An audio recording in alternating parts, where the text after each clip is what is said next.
News is about 95% built out, and about 40% of the housing, this is a housing question, about 40% of the housing stock in the city was constructed before 1970. Only about 12% of the housing stock has been constructed since the year 2000.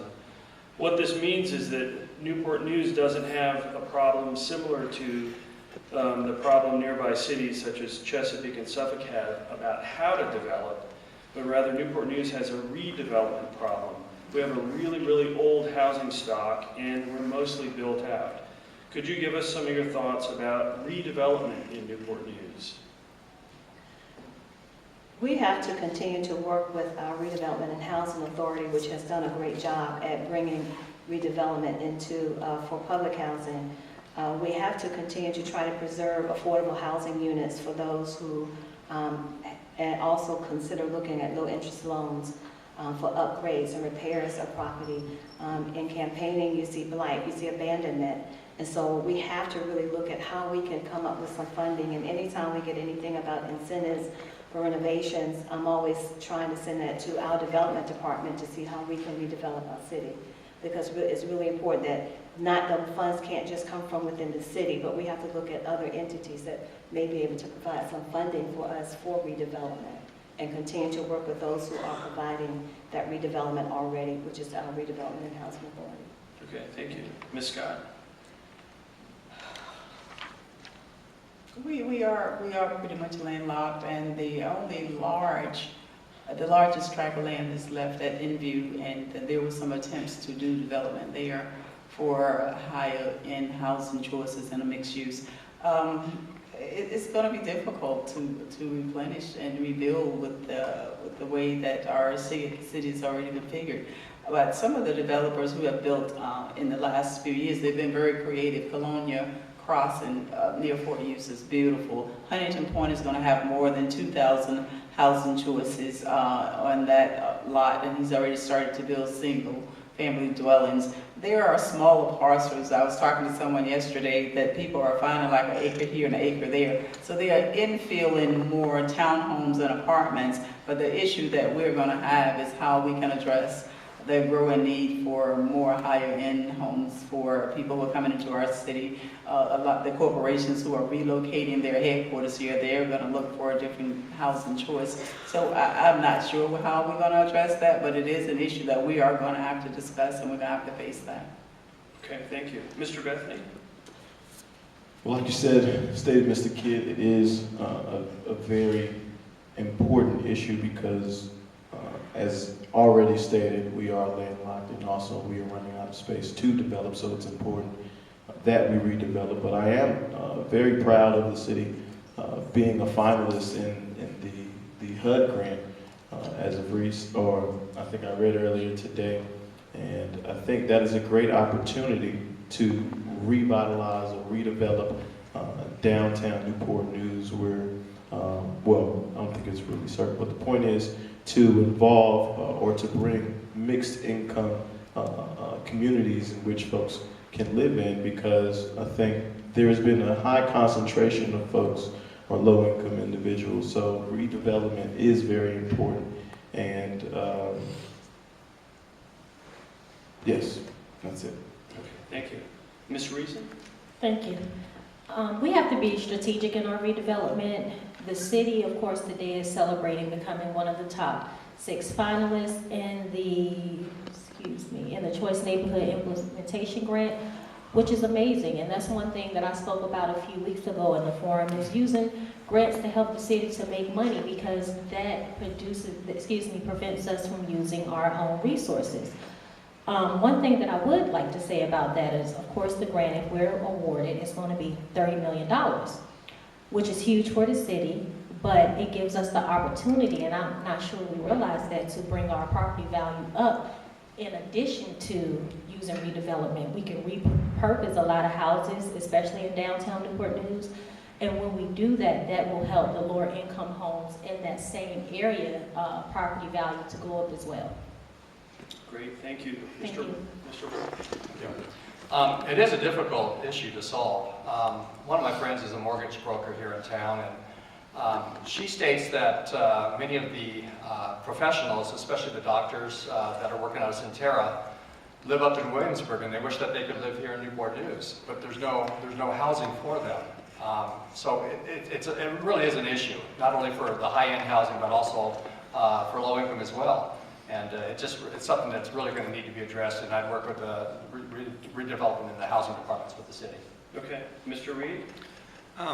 This is something that is becoming a challenge for the city as we keep growing with more businesses coming in. You know, we have Canada increasing the number of people coming in and people looking for high-end homes, as Mr. Roth was saying.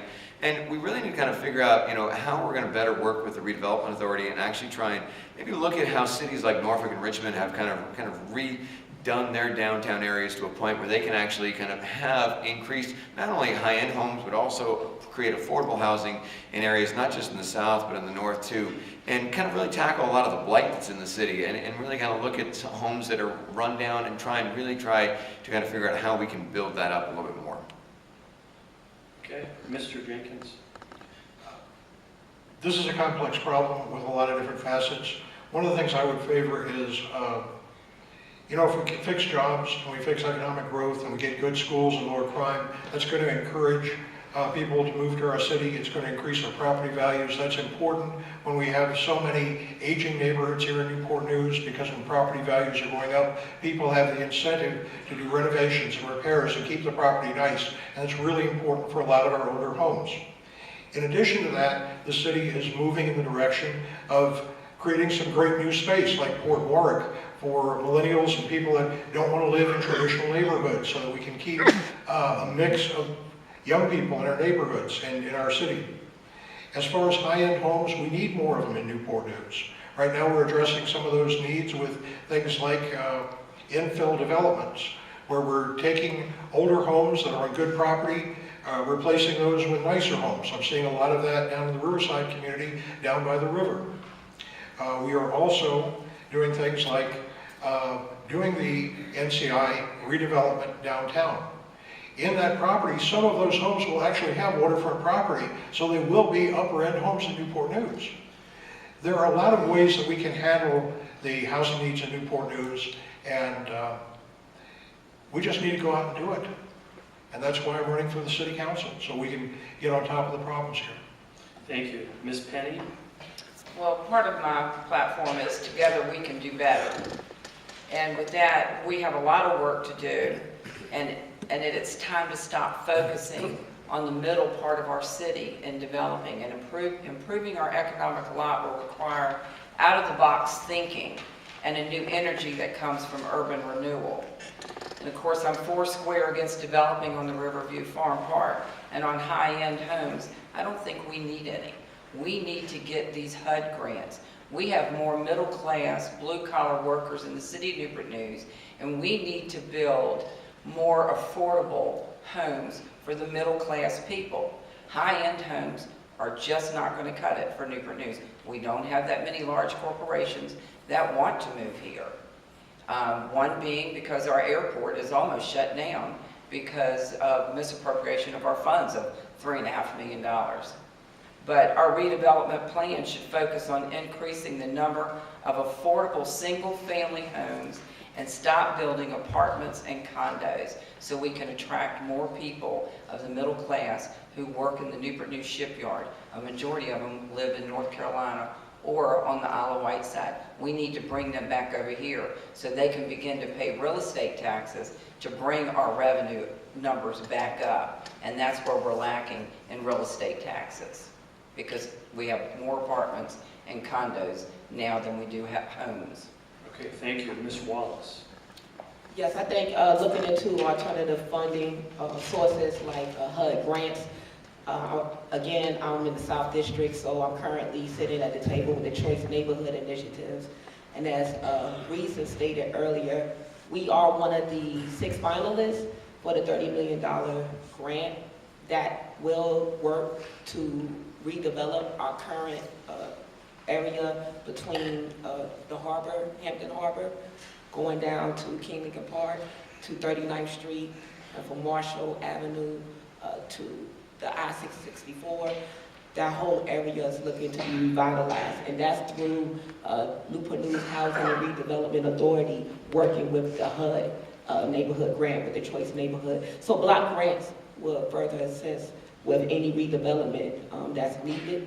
Outside of that, I don't think that we need to build any more apartments and condos like Ms. Penny stated. I think we need to look into home ownership and get our citizens ready for home ownership as well, and that will feed into our real estate bucket, and that will help increase our budget overall.